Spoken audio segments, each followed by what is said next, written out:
Welcome back to Introduction to Ethics. I hope you're doing well today. Last time we looked at race, gender, and diversity, and today we're going to be going on to our very last topic, immigration, refugees, and border control.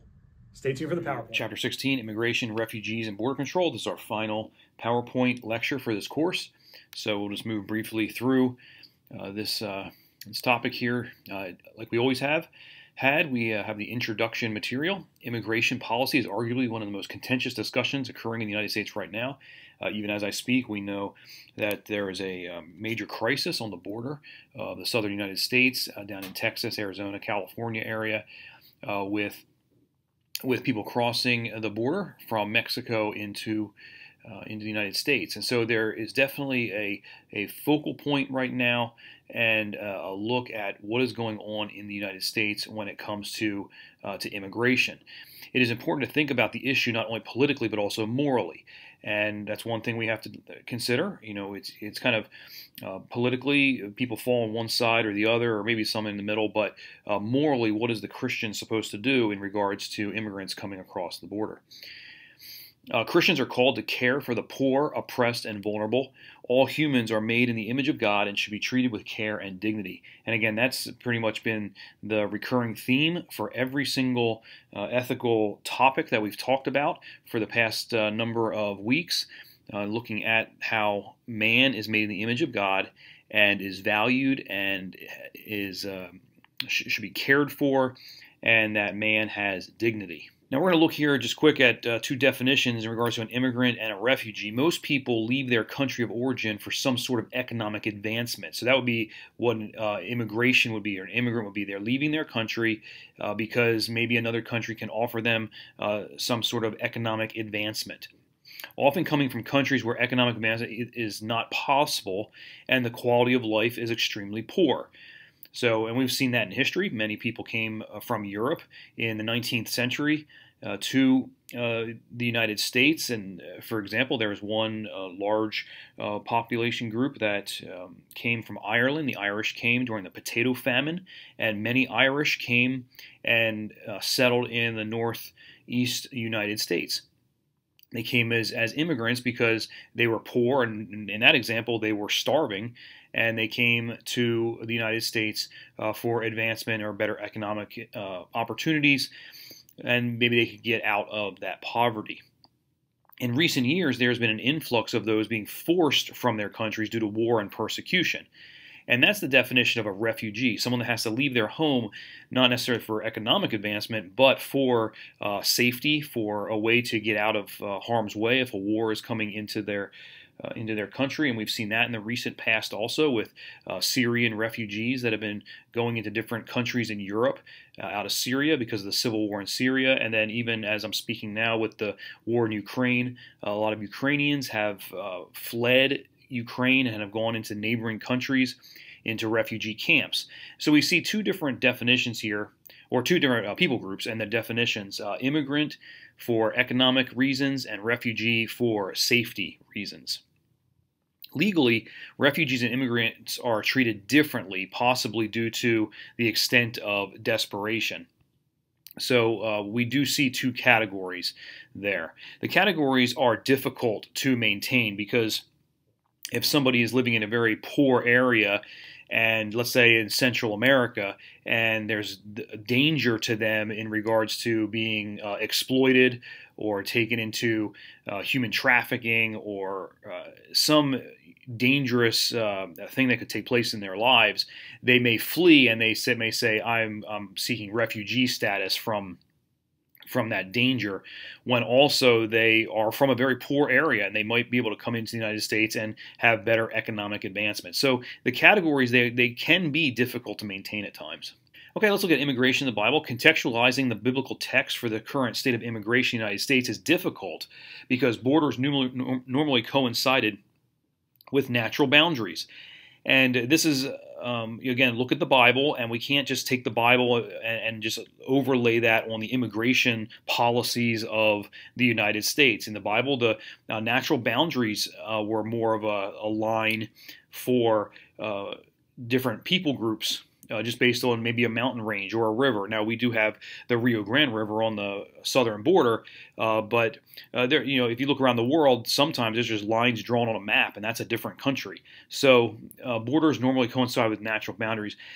In the Bible, nations in the Bible were usually families and extended families which form clans.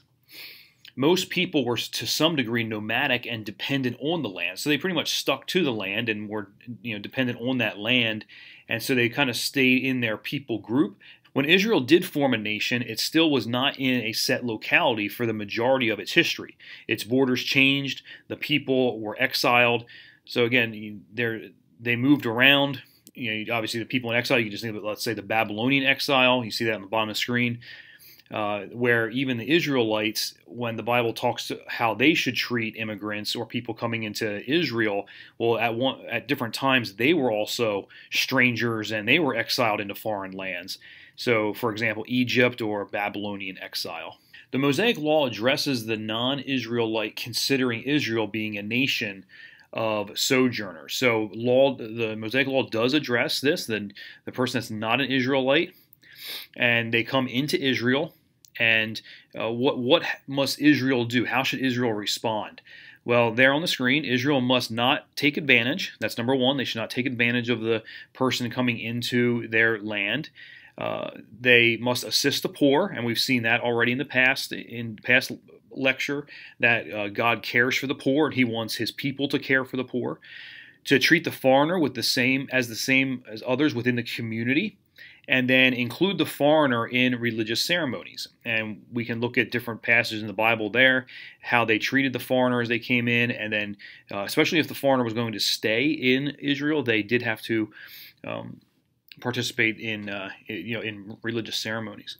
It is the responsibility of the foreigner to be obedient to the Mosaic Law. So just because they came into Israel doesn't mean they could do whatever they wanted. They did have to follow the law of God's people. At the heart of the biblical debate on immigration is the possible distinction of the Hebrew words ger and nokri.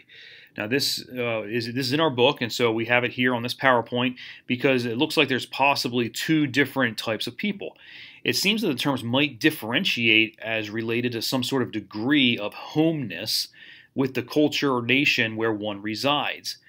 And so the book explains to us that ger, which is kind of like a sojourner, appear to be treated as guests.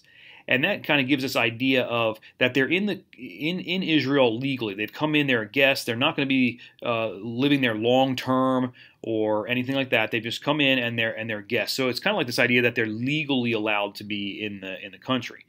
But then there's this idea of nokri, which is translated as foreigners, and they're more like strangers. They're the ones that are they're in the country, but there's possibility that they weren't allowed to be in the country for whatever reason it may be. Maybe they're enemy or something like that.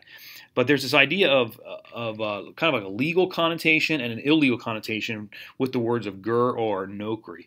The difficulty is vast difference in the context and categories of the Old Testament and the current situation that in the context of that the passages. And we don't have time to go into any kind of deep study for any of that. I just wanted to point out that there are different terms in the Bible for foreigners or sojourners who have come into Israel. And the overall point is that the Israelites had a responsibility to treat the people that were in their land with how God would want them treated, with care and love in regards to the poor and those that are being exploited. So that's kind of the point. Ultimately, the Mosaic Law reflects the heart of God, and it is here that one can find principles of character related to the treatment of immigrant. So we might not find an exact parallel with the Old Testament context or what's going on with an Old Testament story, southern border of the United States. So we can't just parallel that, but we can look at the biblical principles of character related to the treatment of the immigrant. So how should a Christian treat the immigrant? The New Testament has less to say about foreigners than the Old Testament. Jesus treats outsiders, marginalized, and strangers, i.e. Samaritans, with kindness. He tells his disciples that one's treatment of the poor was akin to one's treatment of him. Paul makes clear that the church is one body with its members no longer being strangers and aliens to one another. So again, there's no Jew or Greek in the body of Christ, as the New Testament says. So that those distinctions in the body of Christ are no longer there. The church is a trans-ethnic and transnational body. So it crosses ethnic lines. It crosses nationality, someone's nationality. In different countries, there's Christians all around the world. There are contentions regarding Romans 13 and living in a theocracy. So Romans 13 starts off, "Let every soul be subject to the governing authorities, for there is no authority except from God, and the authorities that exist are appointed by God." And then it goes into obeying your authority, obeying the government authorities, as long as they don't go against God, obey the government authorities. And then in verse 8, it then transitions to loving your neighbor. "Owe no one anything except to love one another, for he who loves another has fulfilled the law. For the commandments, you shall not commit adultery, you shall not murder, you shall not steal, you shall not bear false witness, you shall not covet. And if there is any other commandment, all are summed up in this saying, namely, you shall love your neighbor as yourself. Love does no harm to a neighbor, therefore love is the fulfillment of the law." So that's where you start seeing a contention. Now, that does not mean that you just disregard the laws. We do have a country of laws, and there's a proper way for the immigration process. But what should the Christian do for the immigrant that has come into the country? Well, the Bible says to love your neighbor as yourself. And obviously the primary way of loving your neighbor as yourself is to share the love of Christ with them, and hopefully, especially if they're not a believer in Christ, that they would turn to Jesus Christ based on our witness of God's love. But we do have to talk about that in regards to public policy and immigration. And you can't just sit down and just have a country just like start making just a list of rules or anything like that. There has to be a goal for the public policy in regards to immigration. So what are the goals? What's the purpose of immigration policy? So we have a couple here. Number one is to ensure that a country controls its borders and can set limits on who and how many immigrants enter the country. Number two, provide opportunities for as many immigrants and refugees as possible to support themselves and their families. Number three, meet the immediate needs of desperate refugees forced to leave their homes with little ability to care for themselves. So again, these are just some public policy goals, and it's pretty self-explanatory. I don't need to go into great depth in explaining all of this, but it's to basically control the border. You can't just have just people just pouring into your country, because it's going to tax every single institution that is in the country if it's just overwhelmed by people just coming in. But also, once a refugee or an immigrant is in the country, can they be taken care of? Are there opportunities where they can either take care of themselves, or is there some sort of a system set up for, let's say, a refugee to be given the immediate care that they need? Now, when I'm talking about immigrants and refugees here, we must lean on the side of that they've come into the country with permission. Like the immigrant has gone through some sort of a immigration process to come into the country. The refugee has been approved as a refugee to come into the country. And that's why there's such a crisis right now on the border in the South, is because so many have crossed the border without permission that now they have to be taken care of. And as of right now, they're trying to the government is trying to take care of them on the southern border, and they're putting them in places, but they are starting to begin moved around the United States to be taken care of, even though they've crossed the border without permission. Number four, ensure as best as possible that the immigrants who are allowed to enter and remain in the country are not dangerous to the community. And that's where you start having vetting laws. Do they have some sort of a background that may be a danger to the country? For example, if there's some sort of terrorist connection, should they be should they be in the United States if there is a terrorist link? Number five, ensure that the public services need to serve immigrants are not exhausted to the detriment of other important services to citizens. And I pretty much just mentioned that if your public services are taxed beyond their capabilities, then it can actually take away from the citizens of the country who are, let's say, paying taxes to fund those public services. Number 6, ensure that the process of status normalization is fair to all those who are seeking to enter the country. And that would be an example where if you have a person that's coming to the country and they're going through the immigration process and it takes a while to do, so let's say they're in there a year and a half into the process of becoming a citizen, and all of a sudden an influx of immigrants comes into the country and it's, okay, you're all now to the front of the line. Because we just need to take care of this big influx. Well, that's not fair to the person that's been waiting for a year and a half. So there has to be a process of for normalization of the immigration status, and it has to be a fair process.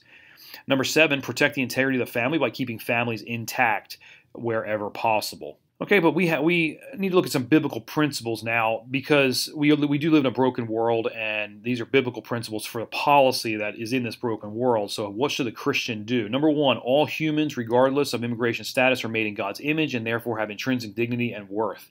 There's our main phrase that we've been looking at throughout all of these PowerPoints. All people are in God's image and they have dignity and worth. Number 2, communities are called to care for the most vulnerable in society. Number 3, communities should treat the immigrant with the same dignity that they would treat their citizens. Number 4, all residents in a particular country are responsible to follow the laws of that country, especially in the United States. That would also be involved in religious law, such as some communities that are Islamic. They may want to try to instill Sharia law in the area that they're settling in. And that's not the law of the land. The law of the United States is not Sharia law. It is the law that is set up in our own penal code. So we have people coming in as immigrants. They must follow the laws of the land. There can be exceptions to this in cases in which the law of the land is clearly unjust or otherwise violates the law of God, which can justify civil disobedience. And that is pretty much self-explanatory. As a Christian, we follow the laws of God. We follow the Bible. And if the laws of man go against the biblical principles, then we don't follow that law. It's justifiable civil disobedience then. Number 5, governments are obliged to maintain order and enforce justice and fairness for all within its borders. They are also obligated to defend its citizens from harm that would come from those outside its borders. And then number 6, the nuclear family is the fundamental unit of any society and critical for its stability. So those are some biblical principles in regards to how to deal with immigration in our broken world. But there are complex issues and concerns related to immigration. And here's a couple here on the screen. Number 1, public benefits and those illegally in the country. So what does the government do? If there's public benefits being given to let's say, to the citizens of the country that are poor, to help them with living expenses or education expenses or whatever it may be, there's public benefits for the citizens of the country. But then if someone comes into the country without permission and they're illegally in the country, the government has a decision to make. Should those benefits that are given to poor citizens, should they be given to poor immigrants who are in the country illegally? Number 2, the burden of cost of these public benefits. And that's where the taxpayer, the citizen who's paying taxes, and nothing's free. Some people have this idea that just money grows on trees and it's just going to just start coming into the pockets of the government to be able to spend on these massive spending programs. But nothing is free. The money has to come from somewhere, and it comes from taxpayers. And so if taxpayers are putting money in to the government, and then the government is spending a massive amount, then there's this burden that is placed on the taxpayer and for taking care of the person that's illegally in the country. Number 3 is a complex issue of diluting national identity. And, we are a country of immigrants, and it kind of has come together into what we call the national identity of the United States. But if a massive amount of people start pouring into the country, it can change the national identity.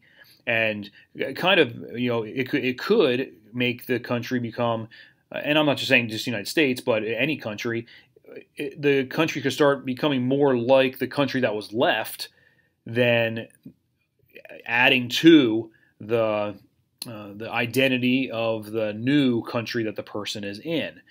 And that may be on the scale of a smaller country with a massive amount of refugees or immigrants that come into it.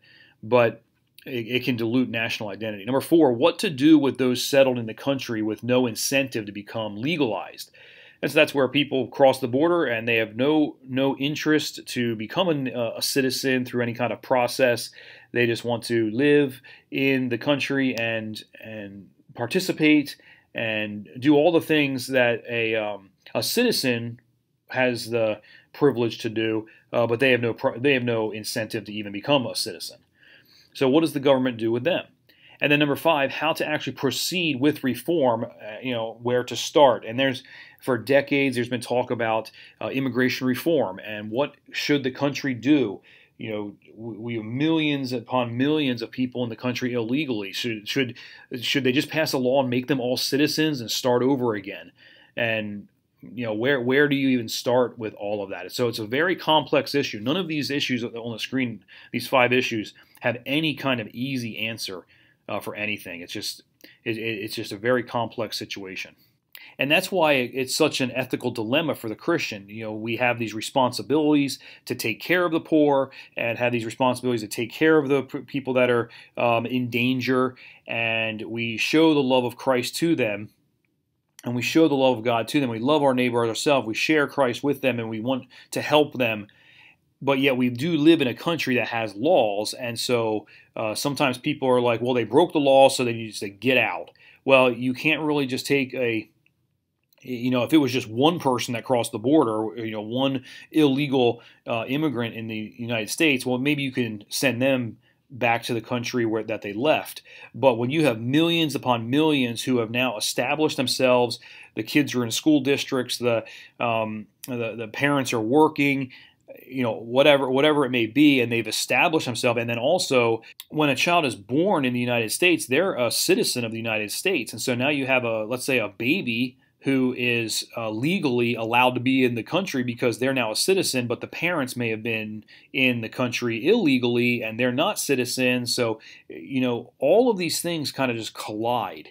And it's a very complex issue, and there's no easy way. Like I said, it's been going on for decades and decades, and they've been fighting in the government about how to solve it and whatnot. I mean, under Donald Trump, it was build the wall, and then there's others that other presidents that have more of an open type idea of immigration. Not to go as far as to say open border, but sometimes it might even look like that. So there's a lot of stuff going on. It's a very complex issue, and it's not going to get solved in this PowerPoint. But it's just, the whole point of this lesson is to just get us to think, and how do we help? How do we respond biblically to the immigrant or refugee that has come into the United States?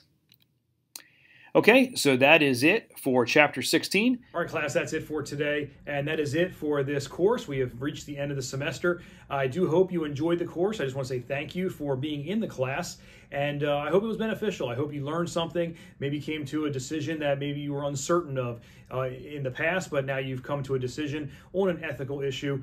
But I do hope it was a beneficial course. Other than that, that's it. I wish you the best in your college studies, and maybe you'll take another class with me sometime in the future. Have a great day.